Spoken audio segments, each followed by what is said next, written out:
They had once been the architects of terror, men who studied the heavens but built weapons for hell. In the closing months of the Second World War, deep beneath the shattered soil of Peenemünde, German scientists had watched their V-2 rockets scream into the sky, believing they were witnessing the dawn of a new age of warfare. The missiles rose higher than any aircraft, faster than any shell, and fell upon London with a vengeance that defied imagination. For them, it was science transformed into destiny. But destiny has a cruel habit of changing sides. By 1945, those same men who had created death from mathematics found themselves hunted by both friend and foe. The Reich that had once worshipped their genius now lay in ruins. Soviet soldiers swept across the east. American paratroopers pressed from the west. And somewhere between them, the minds behind the V-2 prayed for capture by one side rather than the other. For these scientists, surrender was not the end of war. It was the beginning of something even stranger. Within months, Operation Paperclip brought dozens of these engineers to the United States. Among them was Doctor Friedrich Adler, a 37-year-old physicist whose calculations had once guided rockets toward England. Now, standing under the blinding desert sun of New Mexico, he stared at the rising smoke of an American test launch. It was his design, his engine, his mathematics. But this time, the flag painted on the rocket's fuselage was not black and red. It was red, white, and blue. In that moment, the man who had once sworn allegiance to Adolf Hitler watched the United States Army unleash a weapon built from his own genius. And something inside him broke. War had ended, but the race for the future had just begun. As you watch this story unfold, ask yourself this: how does a man live when his greatest creation becomes his greatest guilt? Would you call him a criminal, or a visionary caught in the wrong century? Tell us in the comments below. After hearing the full story of Dr. Friedrich Adler and the rockets that changed the fate of the modern world, the desert wind of New Mexico carried no scent of war, only the dry heat of silence. Yet for Dr. Friedrich Adler, each launch was a resurrection of ghosts. Every thunderous ignition echoed the screams of Londoners who had once fled from his creation. Each successful test reminded him that his work, stripped of its swastika, was now reborn under the star-spangled banner. He should have felt pride. Instead, he felt dread. The Americans congratulated him. They smiled as the rockets reached higher altitudes, as telemetry improved, as fire became precision. To them, he was no longer the enemy. He was a genius, a key to a new age of warfare. But Friedrich saw something different. He saw a mirror. The same hunger he once witnessed in the faces of German officers now glimmered in the eyes of American generals. That same quiet obsession with superiority, with control, with the next weapon that could shape history. One evening, as the last lights sank behind the mountains, an officer approached him with a question that froze his blood. "Dr. Adler, how soon can we make it reach the edge of space?" He looked toward the rocket, its body gleaming in twilight, and for the first time understood the terrible truth. Science had no loyalty. It did not serve nations. It served ambition. That night, Friedrich sat alone in his quarters, staring at a faded photograph of Peenemünde. He remembered the oath he had sworn, the speeches he had believed, and the destruction he had caused. And now, he realized, history was repeating itself. Only the uniforms had changed. Would you have trusted him? A man who once built weapons for tyranny, now helping a democracy reach the stars? Share your thoughts below. To understand Friedrich Adler's torment, one must first step back into the brutal, calculated heart of Germany's wartime science. The year was 1942, a time when the German Reich appeared unstoppable. Its armies had conquered vast territories. Its submarines prowled the Atlantic with ruthless efficiency. And deep within the forests of northern Germany, an extraordinary scientific project was unfolding at a secret facility named Peenemünde. Here, under the command of engineers and physicists like Werner von Braun, Walter Dornberger, and the fictional composite mind of our story, Dr. Friedrich Adler, A dream was taking shape. The Vergeltungswaffe 2, or Vengeance Weapon 2. It was meant to be the ultimate response to Allied bombings. A technological revenge that would bypass the skies and strike from the edge of the atmosphere. The V2 was unlike anything humanity had ever built. It could soar over 90 kilometers high, cross borders in minutes, and descend faster than sound. It carried a warhead of over 2,000 pounds, enough to obliterate a city block. Yet for the men who built it, the weapon was not merely destruction. It was prophecy. Friedrich and his colleagues believed they were opening the door to space travel. Even as they were ordered to weaponize their discovery, many whispered of a time when rockets would explore the moon and beyond. But the war consumed everything, even dreams. By 1943, the Allied bombing campaign turned Peenemünde into a target. Factories were reduced to rubble, scientists were forced underground, and the production of V2 rockets was moved to the Mittelwerk, where slave laborers from concentration camps were worked to death. Friedrich watched in silence as his life's work became soaked in blood. He was a scientist, not a soldier, yet he stood complicit before the suffering that made his rockets possible. As the Reich began to crumble, the Allies drew closer. Soviet forces pressed toward the east, and whispers spread that whoever captured the rocket scientists would hold the key to the post-war world. The Americans launched Operation Paperclip, a secret effort to recruit German specialists before the Soviets could. Men who had once served Hitler's empire were quietly transported to the United States. Their records cleansed, their crimes ignored. Among them was Friedrich Adler, brought first to Fort Bliss, Texas, and later to the vast deserts of New Mexico. There, he found himself surrounded by American officers eager to learn from the very technology that had terrorized Europe. The irony gnawed at him. The nation that had once stood as the beacon of freedom now built upon the blueprints of tyranny. For the United States, this was not about revenge. It was about survival, about dominance in a new kind of war that had not yet begun. The Cold War loomed, and rockets were no longer weapons of punishment, but instruments of deterrence. The same mathematics that had rained destruction upon London would soon launch satellites, carry nuclear warheads, and eventually place a man on the moon. And yet, in the quiet corners of military laboratories, men like Friedrich wondered if humanity had truly advanced, or if they had simply found a more efficient way to destroy itself. The V2 had changed everything. It had proved that the sky was no longer a limit but a battlefield. As Friedrich gazed at the American test launches, he felt the heavy pull of history pressing against his conscience. The same flame that had burned in the heart of Nazi Germany now burned beneath the stars of the United States. Different flag. Same fire. Do you believe science can ever be innocent? Tell us below. For this story is not just about rockets, but about the human soul bound to its own creation. The mornings at White Sands Proving Ground began with silence, the kind that felt both eternal and fragile. The desert stretched endlessly, its surface shimmering beneath the first breath of sunlight, and the air carried a dry taste of dust and heat. For Doctor Friedrich Adler, these mornings had become ritual. He would rise before dawn, his body still disciplined by the rigid schedule of his former life in Germany, and stand outside his modest quarters, watching the first rays of light fall upon the distant launch towers. Each day followed the same rhythm: calculation, ignition, reflection. His American colleagues, young, ambitious engineers from universities he had only read about, greeted him with a mixture of admiration and unease.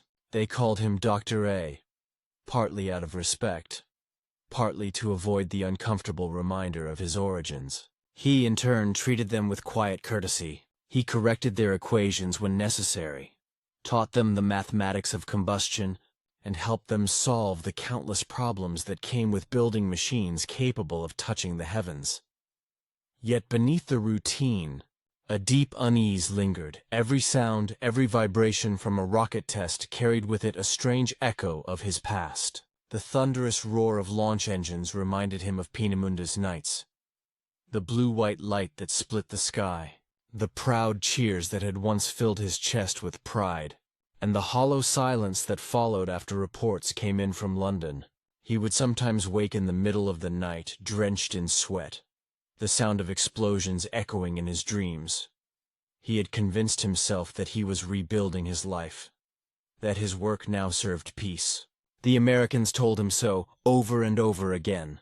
They promised him that this new project was about exploration, not domination. They said the world was entering an age of reason. That knowledge would finally lift humanity beyond war. But Friedrich knew better. He saw it in their eyes during the closed-door meetings, where generals discussed payload capacity and range in cold mathematical language. He heard it in the way they spoke of deterrence, of advantage, of inevitability. The words had changed, but the hunger was the same. The same spark that had driven the Reich's obsession with rockets now flickered in the laboratories of America. Still, he worked. He worked because that was all he knew. The equations, the engines, the delicate ballet of physics and chemistry, they were his language, his faith, his curse. He began spending long hours in the workshop, long after the others had left. He would walk among the half-assembled rocket parts, tracing his fingers over the cold metal, feeling the life that once pulsed within it. Sometimes he whispered to the machines, as if apologizing. "You were meant for the stars," he would say quietly, "not for war." There was one man who often stayed behind with him, Lieutenant Robert Hayes, a young American engineer barely 30 years old, with an open heart and an unguarded curiosity. Hayes admired Friedrich, not as a former enemy, but as a mind that defied the boundaries of time. He asked questions that reminded Friedrich of his younger self. Questions about propulsion, about space travel, about the dream that once burned beneath the ashes of war. "Do you ever think," Hayes asked one evening, "that maybe this could change everything? That one day we could reach the moon?" Friedrich paused before answering. "The question," he said softly, "is not whether we can reach it, but whether we deserve to." Their friendship grew, though it was shadowed by secrets. Hayes could not understand the weight Friedrich carried, the silent guilt of the lives lost to his genius. To the Americans, he was a man redeemed by science, but within, he remained chained to the ghosts of Peenemünde, to the screams of slave laborers in Mittelwerk, to the shattered streets of London. Every launch brought both wonder and horror. He watched the rockets climb higher, their engines roaring like beasts defying the sky, and he wondered how many more lives would be changed by the same technology. He imagined future wars fought not with tanks, but with missiles that could cross oceans in minutes. He saw a world teetering between discovery and destruction. Then came the day that changed everything, a classified test, one meant to push the rocket beyond its previous limits. Friedrich had advised against it. The calculations were sound, but the wind conditions unstable. The officers overruled him. "We must see what it can do," they said. When the countdown began, Friedrich stood at the observation post, his heart pounding. The ignition sequence started perfectly, fire blooming beneath the rocket. For a brief moment it soared, triumphant. But then, a sudden shudder, a roar too loud, a flash too bright. The missile veered off course and exploded in the air, scattering fragments across the desert like falling stars. The silence that followed was unbearable. Later, reports would say it was a mechanical failure, but Friedrich knew it was more than that. It was a warning, a reminder from the heavens that humanity's reach was exceeding its wisdom. That night, he sat beneath the desert sky, staring at the distant constellations. The same stars he had once believed would guide mankind's future now looked down upon him like silent judges. He whispered to the void, "Perhaps we were never meant to escape the gravity of our own sins." And somewhere beyond that silence, the world was already preparing for the next race. one that would carry his designs far beyond Earth, into the blackness of the unknown.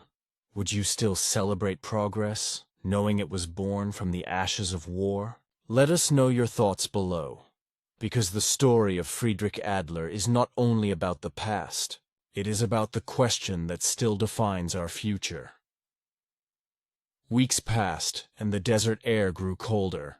The test explosion had shaken not only the Earth, but also the fragile balance within Dr. Friedrich Adler's soul. The engineers had moved on, adjusting blueprints, drafting improvements, chasing the next success. But Friedrich could not move forward. The roar of that failed launch haunted him like a confession shouted into the sky. Each day, he continued his work with quiet precision, his every movement deliberate, almost penitent. The young engineers respected him, but they did not understand him. To them, every mistake was a lesson. To him, it was a reminder that every equation carried a cost that numbers could not measure. One evening, as the last rays of light bled across the horizon, Lieutenant Hayes found Friedrich alone at the test site, gazing at the charred remains of the exploded rocket. The air smelled faintly of burnt fuel and scorched sand. "Doctor," Hayes began carefully, "Command wants to move forward with a new design. They are saying the next phase could take us beyond the atmosphere." Friedrich did not answer immediately. His eyes remained fixed on the horizon, where the distant mountains faded into shadow. "Beyond the atmosphere," he repeated softly. "Do you know what that means, Robert? It means the weapon will no longer fall upon our enemies. It will fall upon anyone, anywhere. The sky itself will become the front line." Hayes hesitated. "But this is not war anymore. We are building for peace, for knowledge, for exploration." Friedrich turned to him slowly, the corners of his mouth tightening into something between sorrow and disbelief. "That is what we told ourselves, too. Once, I believed I was building a vessel to carry mankind into the stars. But every dream can be twisted by those who hold power. We thought we were advancing humanity. Instead, we helped destroy it." His words hung heavy in the cooling air. Hayes said nothing, for he could feel the truth within them. Later that night, Friedrich returned to his quarters and opened the small wooden box he kept locked inside his desk. Inside were relics of another life, a folded photograph of his wife, who had perished during an Allied bombing, a medal from the Reich that he had long refused to wear, and a letter he had never sent. It was addressed to his son, who had been taken by the war before he could ever understand his father's work. Friedrich read the letter again, tracing the faded ink with trembling fingers. "My dearest Eric," it began, "I once believed I was building a bridge to the future. I see now that I was building a staircase to destruction. If you ever live in a world beyond this war, promise me you will use your knowledge not to dominate, but to understand." He folded the letter carefully and returned it to the box. Then, for the first time since arriving in America, Friedrich wept, not for the Reich that had fallen, nor for the pride he had lost, but for the realization that every achievement of his life had been built upon suffering he could never undo. The following day, Friedrich requested to speak with the commanding officers. He told them he wanted to step back from military applications and focus on the theoretical. Propulsion for exploration, not for weapons. The officers listened, nodded politely, and later dismissed his request. The orders were clear. America was entering a new kind of war, one that would not end in the trenches, but in the stars. In the months that followed, Friedrich worked in silence. Yet something within him had changed. He no longer looked at rockets as triumphs of engineering. To him, they had become symbols of human contradiction. Proof that brilliance and destruction were often born from the same mind. Sometimes, he would climb the observation tower at dusk and watch the desert fade into night. The wind would whisper across the sands, carrying with it fragments of memory, of Berlin, of Peenemünde, of the people he could never save. In those moments, he began to see himself not as a creator or a victim, but as a witness, a man standing between two ages, watching the old world die and the new one being born in fire. Would you have forgiven him, knowing he tried to change, even when the world would not let him? Tell us in the comments, because Friedrich's story is not about redemption easily earned. It is about the cost of genius and the price of conscience. The year was 1949, and the dawn of the atomic age had begun to eclipse all other ambitions. The United States was no longer building rockets merely to test their reach. It was now racing to command the heavens. The Cold War had wrapped its invisible hand around every laboratory, every mind that could calculate, every dream that could be weaponized. Dr. Friedrich Adler watched this transformation unfold with quiet horror. What had once been scientific pursuit had now become an arms race, one that mirrored, almost perfectly, the feverish competition he had once witnessed in the Third Reich. The faces were different, the flags were different, but the fear was the same. The world was preparing for a war that would not be fought with soldiers, but with machines that could erase cities. The breaking point came on a morning heavy with silence. A new project was to be demonstrated, one that merged Adler's propulsion designs with nuclear delivery systems. The rocket that stood before him on the launch pad was a descendant of the V2, its body taller, stronger, deadlier. The generals watched from behind bulletproof glass, their voices calm, their expressions cold. Friedrich had seen this scene before, in another country, under another flag. As the countdown began, he felt his breath tighten. 10, 9, 8. The rhythm of war pulsed again through his veins, and he realized with a clarity that chilled him that he had become part of the very cycle he had once sworn to escape.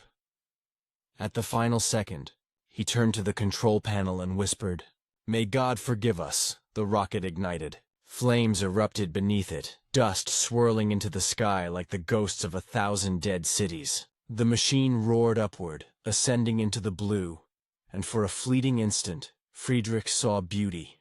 Raw, unfiltered, magnificent power reaching beyond the earth. But beauty turned to dread. The rocket deviated, veering slightly off its trajectory before disappearing into the upper atmosphere. The observers erupted into motion, shouting, calculating, fearing. Moments later, a distant thunder echoed across the desert, the sound rolling like the wrath of heaven. The test had failed. As alarms wailed and officers barked orders, Friedrich stood motionless, staring at the horizon. He could not see the explosion, but he could feel it, not in his body, but in his soul. Another creation had escaped his control. Another piece of his genius had become a harbinger of destruction. When silence returned, an officer turned to him, furious. "Dr. Adler, this was your design. What happened?" Friedrich looked at him, his face pale but calm. "It did exactly what mankind always does," he said. "It reached too far." He removed his identification badge and placed it on the console. Then, without another word, he walked out into the open desert. The sun hung low, casting his shadow long across the sand. For the first time he felt free, not absolved, but liberated from the endless machinery of progress without conscience. Behind him, the world would continue its race toward the stars, blind to the cost written in smoke and silence. If you had been in his place, would you have walked away? Comment your thoughts below, because in that moment, Dr. Friedrich Adler made a choice that few men ever have the courage to make: to step away from power before it consumed him completely. The desert winds carried him away from white sands, whispering across the dunes as though urging him to vanish into the silence. Dr. Friedrich Adler did not return to the laboratory that day, nor the next. Within a week, his resignation was quietly processed under the pretext of medical exhaustion. The Americans preferred not to discuss it publicly. A German scientist walking away from one of the nation's most secret military programs was not a matter to invite attention. He was given a modest pension and a train ticket east. No ceremony, no farewell, just a man dismissed from history. Friedrich traveled through the heart of the country he had once helped to arm. From the endless sands of New Mexico to the industrial cities of the Midwest, he saw a nation intoxicated by victory. Billboards promised prosperity. Newspapers spoke of progress. But beneath the triumph, he saw the same quiet hunger. The same pursuit of dominance through invention. The United States was not healing from war. It was preparing for the next one. He settled in a small town outside Boston, renting a narrow attic room above a tailor's shop. The owner, a widowed woman named Eleanor, was kind but curious. She asked little about his past, sensing perhaps that some doors were better left closed. He told her he was a teacher of mathematics. In time, that lie became half true. He began tutoring children from the local school. Bright, restless minds with no understanding of the monstrous potential that equations could hold. For the first time in years, Friedrich felt something resembling peace. His days were slow, quiet, unremarkable. He would walk through the streets at dawn, buy bread from the corner shop, and watch the harbor ships fade into the mist. No rockets, no engines, no thunder, just the soft, forgiving rhythm of an ordinary life. But even peace can become a battlefield. At night, the dreams returned. Fire in the sky, sirens in the distance, the faces of men he had watched disappear into history. He awoke drenched in sweat, gasping, whispering apologies into the darkness. Sometimes he walked to the harbor and watched the waves under the moonlight, whispering to the sea as though it could absolve him. One morning, Eleanor found him sitting at the kitchen table, staring at a newspaper headline. The United States had successfully launched a new long-range rocket, one directly based on his early calculations. The photograph showed military officers standing proudly beside it. The sight crushed him. "They are still building them," he murmured. "Even after everything." Eleanor hesitated. "But you helped them reach the stars, did you not? That must mean something." He shook his head slowly. "The stars are indifferent. It is mankind that decides what they will be used for." In the weeks that followed, Friedrich withdrew further into solitude. He spent long hours writing in notebooks, recording every equation, every lesson, every memory he could recall. Not for military use, but for understanding. He wanted to leave behind something honest, something that would speak to the next generation without the stain of propaganda. Years passed quietly. The Cold War intensified. News of the Soviet launch of Sputnik reached the newspapers in 1957. And for the first time in decades, Friedrich smiled faintly. Humanity had indeed reached the stars, but not through any one nation. The sky, it seemed, belonged to all. Soon after, illness began to weaken him. His hands trembled when he wrote, and his eyes dimmed with exhaustion. He spent his final winter wrapped in blankets, watching the snow fall through his narrow attic window. One evening, as the fire burned low, Eleanor visited him with a bowl of soup.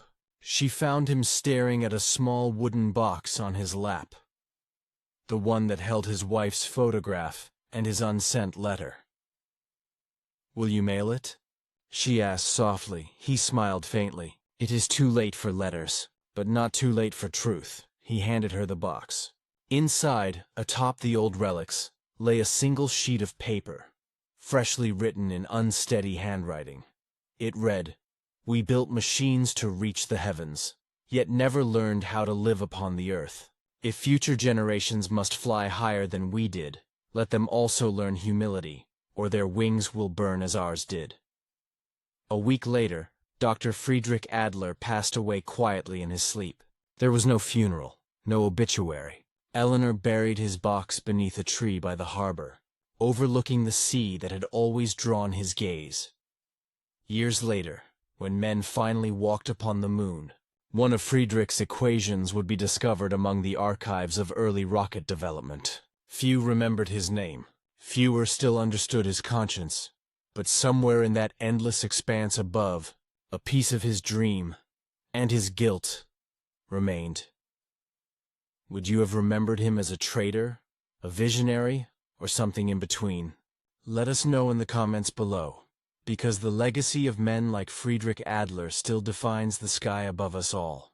The story of Dr. Friedrich Adler is not one of villains or heroes. It is a reflection of mankind itself.